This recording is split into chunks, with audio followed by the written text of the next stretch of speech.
tuli mu budde omalawo omwaka oba okumaliza omwaka, so nga mu kaseera kano tulaba ebyentambula nga byeyongedde ku nguudo okwetooloola eggwanga, ne tubeera n'ennaku enkulu n'ebikujjuko ebirala kwetooloola eggwanga, abaana nga bava mu masomero nga badda ewaka, ate nga ne tulaba n'abo abayingira mu ggwanga nga bava ebweru, abasinga oluusi obasanga mu ziwano winga ze bavugira olwotabitegeera oba obutamanyira enguudo za wano. Ate ne campaigns mwena ze mumanyi eziriwo. Kati n'olw'ebyo byonna tulaba omugoteko ku nguudo okwetooloola eggwanga, oluusi kino ekiviiramu okuvuga bubi n'obumenyi bw'amateeka, naddala mu mateeka ag'ebyoku nguudo, ate ekiviiramu obubenje oluusi obufiiramu abantu ate ne bukosa n'abalala.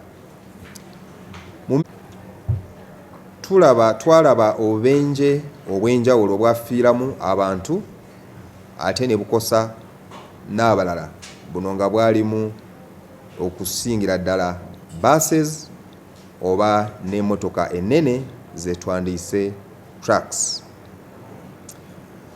Era mu kunoonyereza kwaffe ku bintu ebyasinga okuviirako buno obubenje byali bino wammanga. Ekisooka okuvuga endiima, okuvuga ne tuyisiza we talina okuyisiza,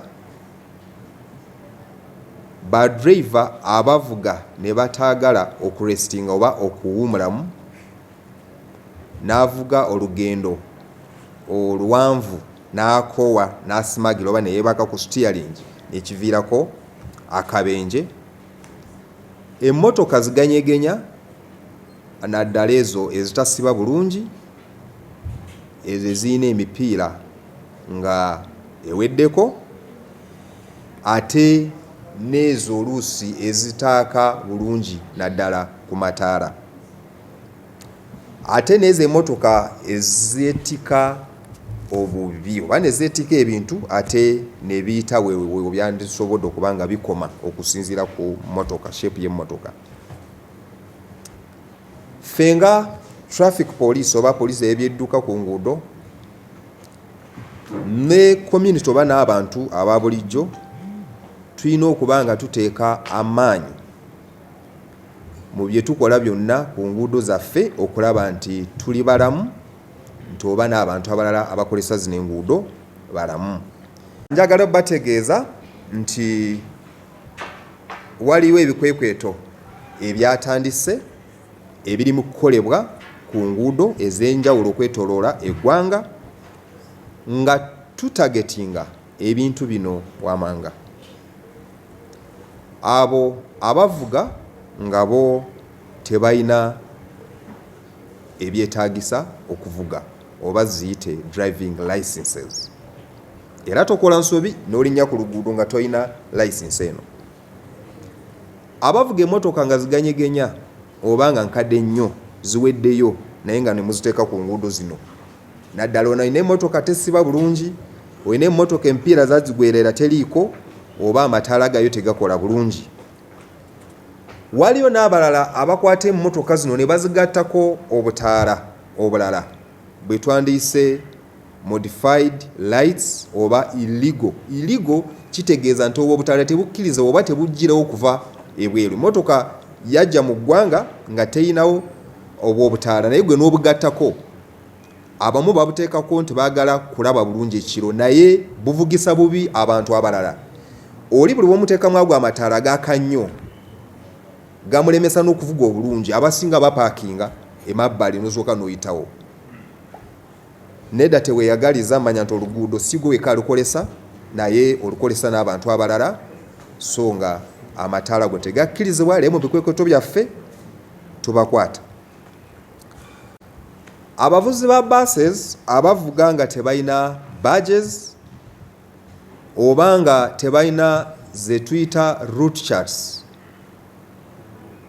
oba abo abavayoletinga ezo empapula eza route charts. Zino ze empapula ezikuwa obudde bw'olina okutambuliramu, budde ki bw'olina okubeera w'olaga, ate budde ki bw'olina okukomawo. Abavuga endiima ku nguudo n'abo abavuga ne bayisiza we batalina okuyisiza, era bino tujja bikola nga tulina aba traffic baffe abapoliisi oba bye batandise okubanga bakwata abo bonna abavuga speed, ate n'abo abavuga ne bayisiza we batalina okuyisiza, nga tuyambibwako kamera zaffe oba ziyite CCTV. Abavuga ne beetika abasaabaze abangi abasukka mu abeteeka lyeragira, ate ne battika n'ebintu obubi. Tutera kulaba buno obudrones obumotoka obutambula ku nguudo nga buteeka ebintu bingi nnyo ku ngulu. Ekyo tekikkirizibwa, kimenya amateeka, ate kiteeka n'obulamu bwammwe obunkenke. Emmotoka ezifiira ku nguudo ate ne muzirekawo, abo nabo abazivuga bali mu kukwatibwa. Era mu bikwekweto byaffe ebyakolebwa mu ssabbiiti ewedde, twasobola okuba nga tukwata abavuzi b'ebidduka bino eby'enjawulo 473. Abamu ne bakwatwalibwa mu makooti, abalala ne baweebwa ebipapula byaffe. Era mu abo 473, 225 bano bo baali bavuga emmotoka nga ziganyegenya ku nguudo. 142 bano baali bavuga ezo emmotoka ze bagattako obutaala, si kugattako mataala gokka, naye oli afuna emmotoka nga bwe bagimportinga bweri, naye lwakuba nti ayagala kwetikanga obutanka bw'amazzi n'ebintu ebirala biri light, ate n'ayongerako ebyuma ebirala. Ekyo kimenya amateeka, ate tekikkirizibwa. Era emmotoka engeri bwe zityo ezakwatibwa zo zaali 142. Era ne tukwata n'abagoba ab'ebidduka abaali 28, bano bo nga tebalina driving licenses. Ne tukwata n'abo 27 abali beetisse obubi. Ne tukwata 16 bano bo nga abavayoletinga route charts ze twogeddeko, naddala abavuzi ba buses. 9 mu bavuzi ba buses nabo bano bali tebalina badges ezaweebwa aba Ministry of Works and Transport. Ate abo bo abatalabangako zino route charts, abavuzi ba buses nabo bali 10 be bakwatibwa. Then waliwo ne bano abalina empapula nga njinjirire, driving licenses, badges, ne route charts, bano bo bali 8. Ate n'abo 8 bano abavuga emmotoka nezifiira ku nguudo ne baza abandoninga nga tebataddeko obubonero bwona obulaga nti waliwo akabi, oba ne batateekako obuvunaanyizibwa obusikaako ku nguudo okuziteeka emabbali oba okuzoolya balina okuzikolerera. Era tusaba eri abantu mwenna nti kikulu nnyo okugoberera amateeka agewo ku nguudo, oba oli muvuzi wa mmotoka, oba oli muvuzi wa pikipiki, oba ovuga akagaali, oba otambuza bigere ku nguudo. Kikulu nnyo okugoberera amateeka gano. Ate kikulu nnyo kyakumanya nti okuvuga speed n'okuvuga ne tuyisiza we talina okuyisiza bye bikyasinze okuleeta obubenje obufiiriddemu abantu ku nguudo, so nga bino ebintu tuba tusobola okubyewala naddala nga tuvuze nga tugoberera speed eziragiddwa, ate nga tuvuze n'obwegendereza ne tuyisizaawo awalagiddwa okuyisiza. Mwenna era mulagirwa okubanga mutereeza emmotoka zammwe nga tetunabakwata. Abavuzi ba buses ne taxi tubajjukiza nti temwetika excess. Tumanyi nti abantu bajja kuba bangi ku nguudo nga baagala kutambula, naye tekitegeeza ate okubajjuza mmotoka zammwe ne mumenya etteeka eriragira ku bantu bameka b'olina okwetika okusinziira emmotoka gy'ovuga. Era ku bavuzi ba buses abali mu kuteekateeka okuvuga nga temulina route charts ze twogeddeko ne badges, temukigeza, naamwe tujja bakwata. Tusaba eri abasaabaze mwenna abatambulira mu mmotoka zino nti buli bw'olaba ekintu ekyo ekitali kirungi mu mmotoka gy'otambuliramu tosirika, kuba essimu tubuulire, tujja kumanya, tujja kuteekako pulaani yonna ekwata eyo emmotoka gy'otambuliramu. Era kambawe nezino enamba ze tutera kukubako nga turipootinga ebyo ebitali birungi oba obumenyi bw'amateeka g'ebyoku nguudo nga tubusanze. Eri 0800 19 9 9. Gwe bw'oba otya okukuba essimu tubajja kukulya ne bakufulumya mu mmotoka, tusindikire message ku WhatsApp ku 0779 99 99 99.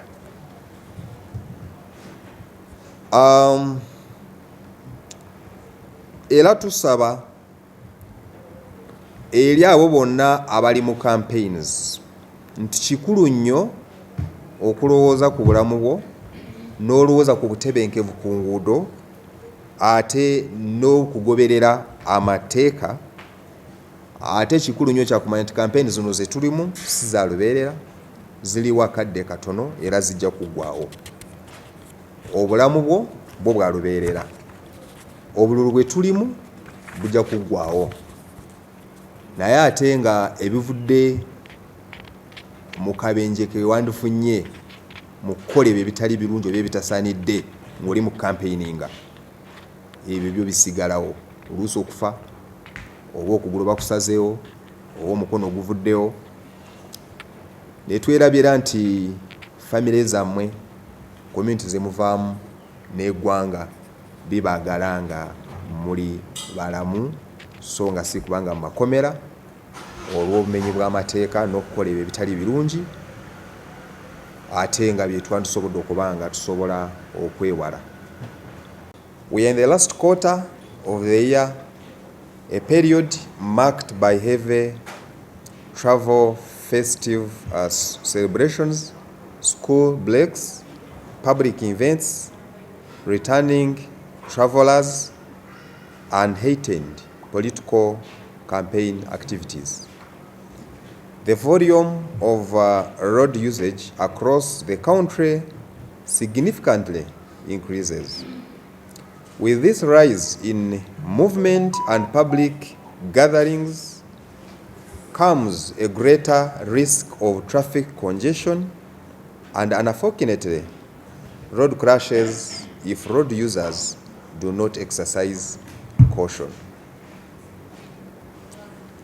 In the recent months, buses and trucks have got involved in nasty road crashes across the national road network, and investigations point to the common causes such as speeding, dangerous overtaking, driver fatigue, especially during night services, poor mechanical conditions like faulty brakes, worn out tires, defective lighting systems, and dangerous loading.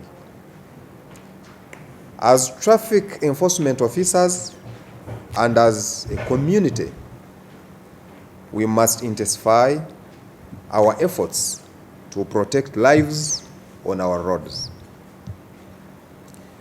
We wish to officially inform you that several operations are being intensified, targeting those driving without valid driving licenses, vehicles in dangerous mechanical condition, especially those that have faulty brakes, those that have worn out tires, and poor lighting systems. We are also targeting those with illegal or modified vehicle lighting. You have seen most of these vehicles that add on other lights which are too bright on the roads. Bus drivers operating without badges or route charts, and those that do violate the route charts. We also targeting the speeding and those that are overtaking carelessly. This will be done via roadside enforcement and the use of our CCTV monitoring. Vehicles that load dangerously and those that also put excess passengers,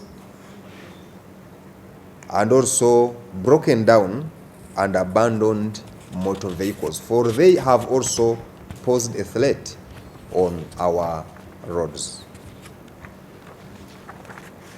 In operations conducted last week alone, 473 drivers were apprehended, and these included 225 for driving vehicles in poor mechanical conditions, 142 for illegal vehicle modifications,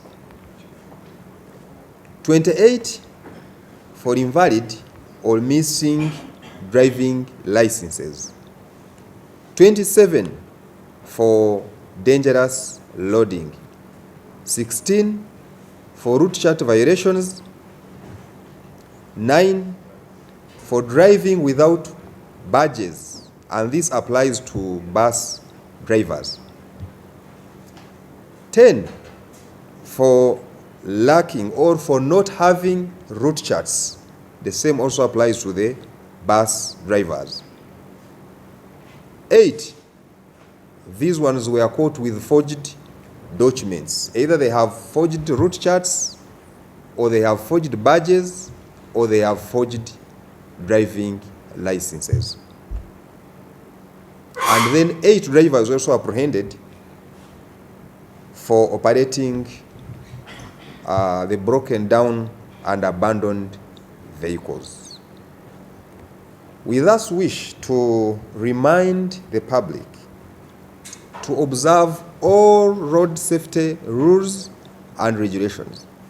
Whether you're a driver, whether you're a rider or cyclist or pedestrian, please observe the rules of the road, well knowing or bearing in mind that speeding and careless overtaking are the leading causes of road fatalities on our roads, and these are preventable. Motorists, ensure your vehicles are in proper mechanical condition. Do not wait for the officers or the operations, but please put your vehicle in good shape. Bus and taxi operators are reminded to not to carry excess passengers, and also do not operate without valid licenses or badges, especially for the bus drivers. We also call upon the passengers in these PSV or public service vehicles to always speak up in case of traffic violations by the drivers or of these vehicles they are traveling in. Pedestrians, be careful when using these roads. Cross at designated points where available, and cyclists and passengers are also reminded to use helmets and reflective gears. We continue to appeal to everyone to prioritize safety and legality, well knowing that campaigning is temporary, whereas life is permanent. Know that elections will pass, but the aftermath of reckless behavior can be irreversible. Your family, your community, and your country need you alive, not injured or imprisoned due to avoidable misconduct. A road user has a role in safeguarding our roads. Your safety starts with the choices that you make. Choosing not to drink and drive, wearing your seat belt or helmet every time you sit into your vehicle or every time you sit onto a motorcycle, whether as a passenger or a rider. Also, avoiding overloaded vehicles and obeying the traffic laws. As the Directorate of Traffic and Road Safety, we remain committed to working with the public, transport operators, community leaders, and political stakeholders to ensure the safety of all. Stay alert, stay responsible, stay alive. Thank you.